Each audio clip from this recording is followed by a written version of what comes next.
Have you ever been going about your day, everything seems perfectly fine, and then, bam, this sudden wave of sadness just hits you? Well, that's exactly what we're going to dive into. We're going to talk about why your body sometimes remembers the things your mind has pushed aside. So picture this. You're just, living your life. Maybe you're on the bus, staring out the window, or walking past a coffee shop, and out of nowhere, this heaviness just washes over you. There's no obvious trigger, you didn't get any bad news, but the feeling is absolutely there. Sound familiar? And it's not just in your head, right? It's physical. Your energy just tanks, your chest might feel tight, and every little thing feels like it takes a monumental effort. It's this unexplained weight that you can literally feel in your bones. So, what is going on here? What's really happening beneath the surface? Let's unpack this whole unexplained feeling. Here's the key thing to get your head around. This sadness isn't always being created in that moment. A lot of the time, it's just being released. Think of it like a feeling that got bottled up a long time ago, and the cork has finally popped. But how does that even happen? Well, one of the main reasons for this, and this is kind of fascinating, is that our bodies hold on to the past, even when our conscious minds think they've moved on. And this all comes down to a really cool concept called implicit memory. The best way to think about it is like your nervous system has its own private journal. It doesn't write down stories or facts. Nope. It remembers feelings. It remembers the emotional texture of things that happened to you.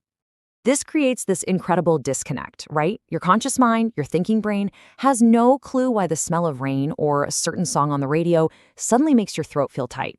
But your body? Oh, your body remembers. It's connecting the dots in the background, reacting to an emotional pattern that it recognizes from the past. And really, that's what these sudden feelings are all about.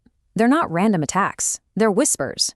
They are signals from your body trying to get your attention, telling you that something needs looking at. Okay, so that's one piece of the puzzle. But there's another huge reason for this subconscious sadness, and we can think of it as an emotional backlog. Okay, think about it. When you're in a super busy, overwhelming time in your life, your brain is a survival machine. Its number one job is just to get you through the day. So what does it do? It puts all the deep, complicated feelings on the back burner.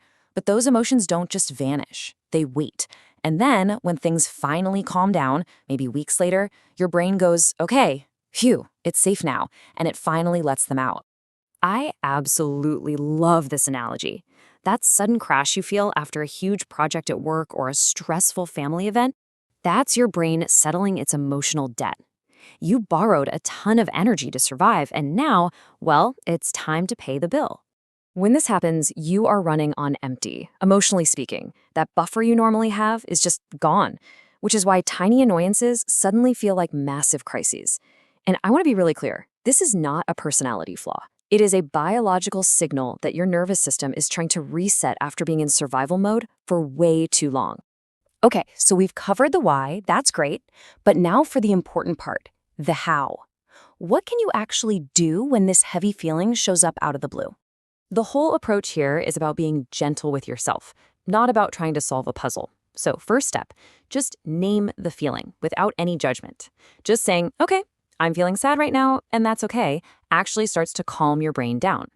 Then, before you start digging for a reason, just do a quick check-in with your body. Are you hungry? Are you tired? Overstimulated? Sometimes the answer is that simple. The goal here is to offer yourself a sense of safety, containment, not to find a logical explanation. By doing this, you're taking all the pressure off. Instead of fighting the feeling or trying to shove it down, you're creating space for it to just be. And when you do that, you allow it to move through you instead of getting all jammed up and stuck. So let's bring all this together and kind of reframe what this whole experience really is. At the end of the day, this unexplained sadness isn't a malfunction. It's not a bug in your system. It's a message. It's your body speaking to you in its native language, the language of feelings. And all it's asking for is a little bit of your compassion and your attention.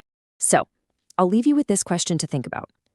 The next time that wave hits you, instead of asking, why on earth do I feel this way? Maybe, just maybe, try asking, what is my body trying to tell me right now? Listening might just be the very first step to feeling whole again.